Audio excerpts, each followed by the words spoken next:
नमस्कार। ये आकाशवाणी पटना है। अब आप खालिद रशीद से प्रादेशिक समाचार सुनिए। पहले मुख्य समाचार।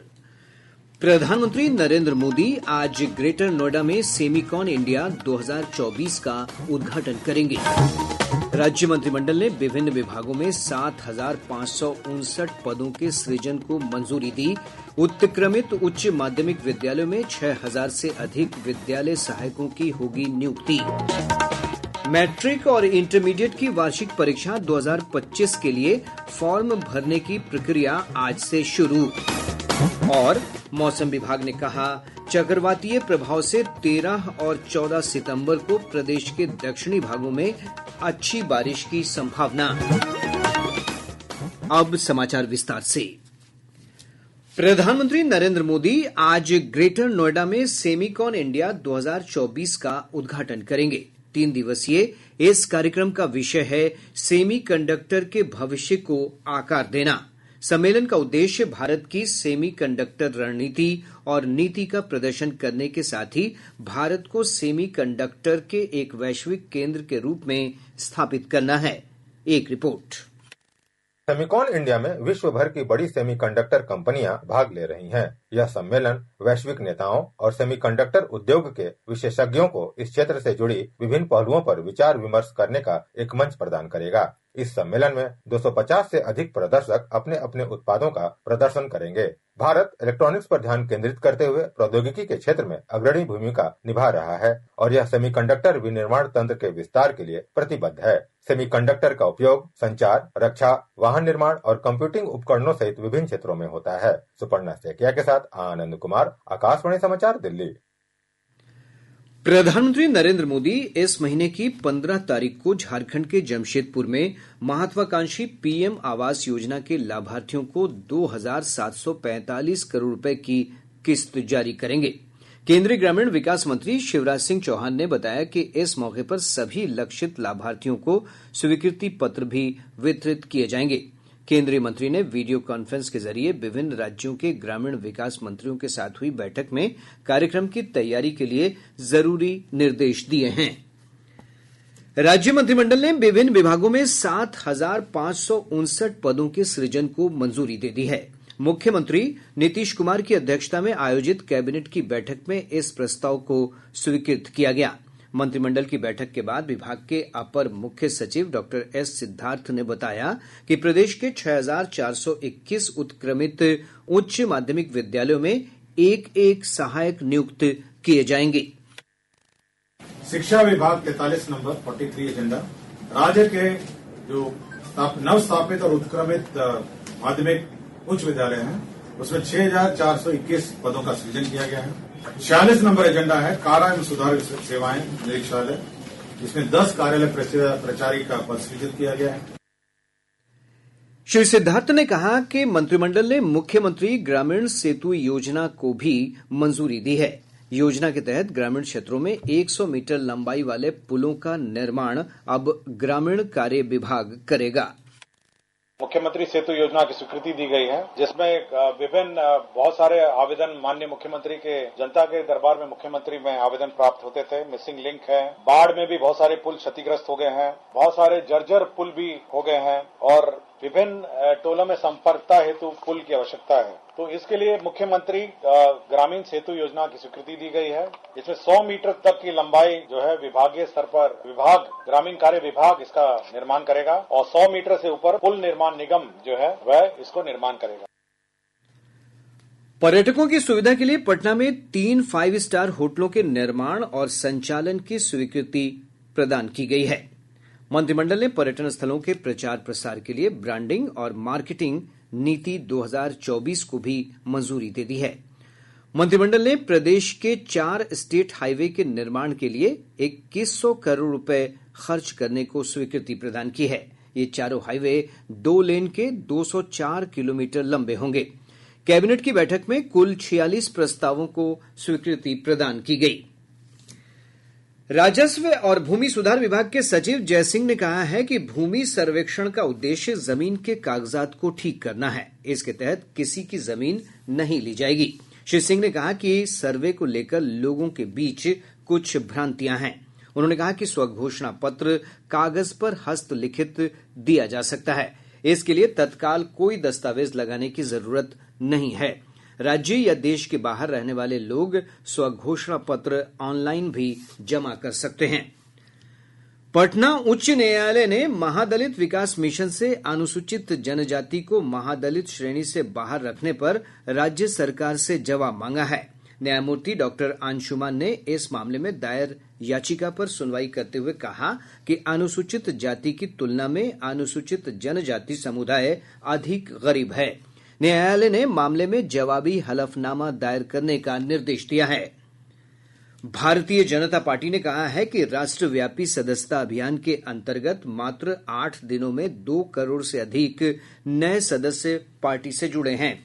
इस अभियान का उद्घाटन प्रधानमंत्री नरेंद्र मोदी ने 2 सितंबर को सबसे पहला सदस्य बनकर किया था।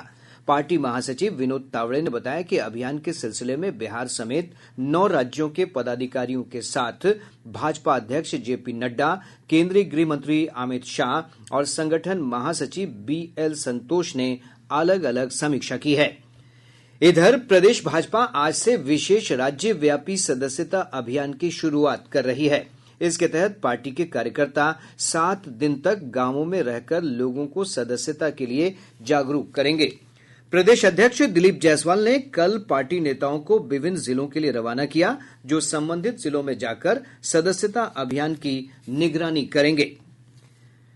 मैट्रिक और इंटरमीडिएट की वार्षिक परीक्षा 2025 के लिए फॉर्म भरने की प्रक्रिया आज से शुरू हो गई है। बिहार विद्यालय परीक्षा समिति के अनुसार 11 से 27 सितंबर तक 10वीं कक्षा के फॉर्म भरे जाएंगे।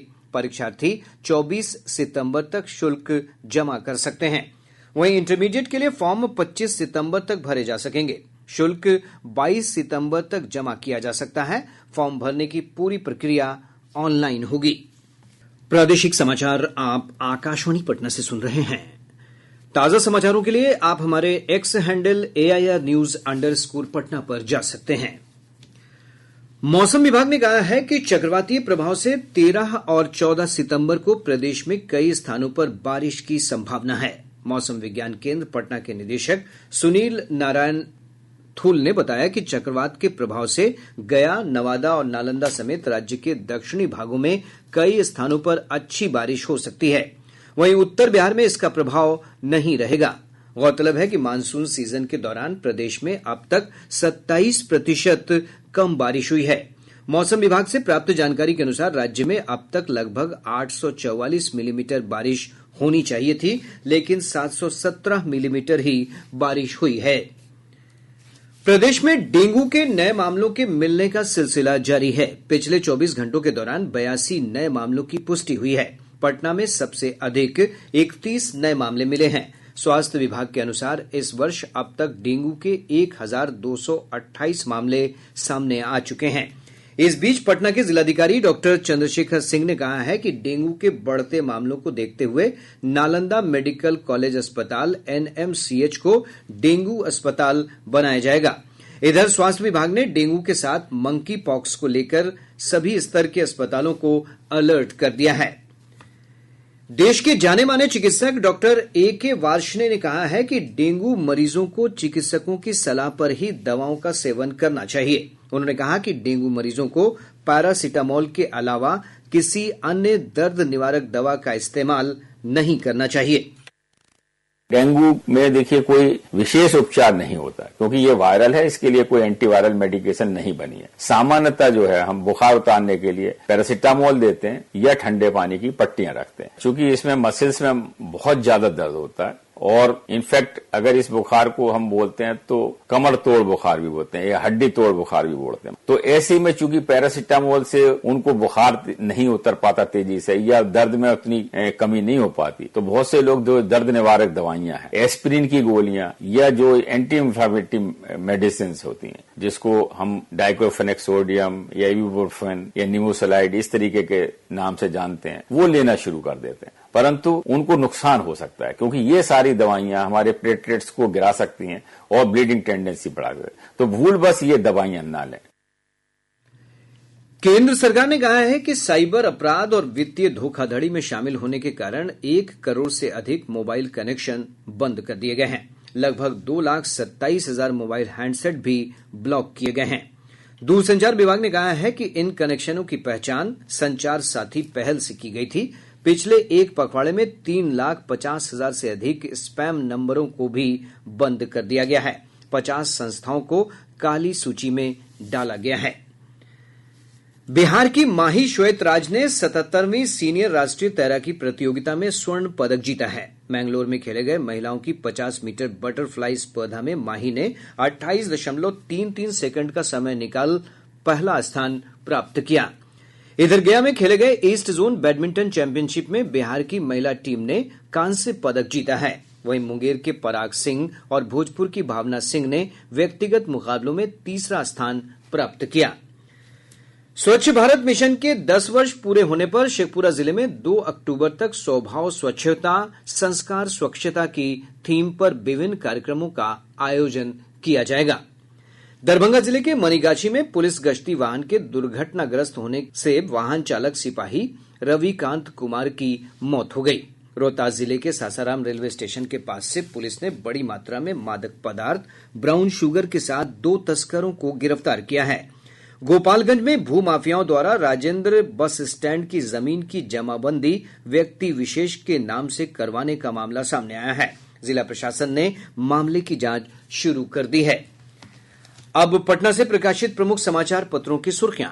आज के सभी समाचार पत्रों ने राज्य मंत्रिमंडल के फैसलों को अपनी प्रमुख सुर्खी बनाया है। हिन्दुस्तान ने कैबिनेट के निर्णय का शीर्षक लगाया है, राज्य में मुख्यमंत्री ग्रामीण सेतु योजना फिर शुरू होगी। दैनिक जागरण ने लिखा है, राज्य में सहकारी बैंक से ग्राहक दिसंबर से ले सकेंगे गोल्ड लोन। दैनिक भास्कर ने केंद्रीय सड़क परिवहन और राजमार्ग मंत्रालय के निर्णय को प्रमुखता देते हुए लिखा है, जीपीएस से टोल वसूली 20 किलोमीटर फ्री, फिर जितनी यात्रा उतना टोल। प्रभात खबर की सुर्खी है, सेविका को मोबाइल रिचार्ज के लिए अब मिलेंगे 3,000 रुपए। राष्ट्रीय सहारा का शीर्षक है, मणिपुर में फिर बिगड़े हालात, इम्फाल में जबरदस्त प्रदर्शन। आज अखबार लिखता है, तेजस्वी को दुबई जाने के लिए सशर्त अनुमति। और अब अंत में मुख्य समाचार एक बार फिर। प्रधानमंत्री नरेंद्र मोदी आज ग्रेटर नोएडा में सेमिकॉन इंडिया 2024 का उद्घाटन करेंगे। राज्य मंत्रिमंडल ने विभिन्न विभागों में 7,559 पदों के सृजन को मंजूरी दी। उत्क्रमित उच्च माध्यमिक विद्यालयों में 6,000 से अधिक विद्यालय सहायकों की होगी नियुक्ति।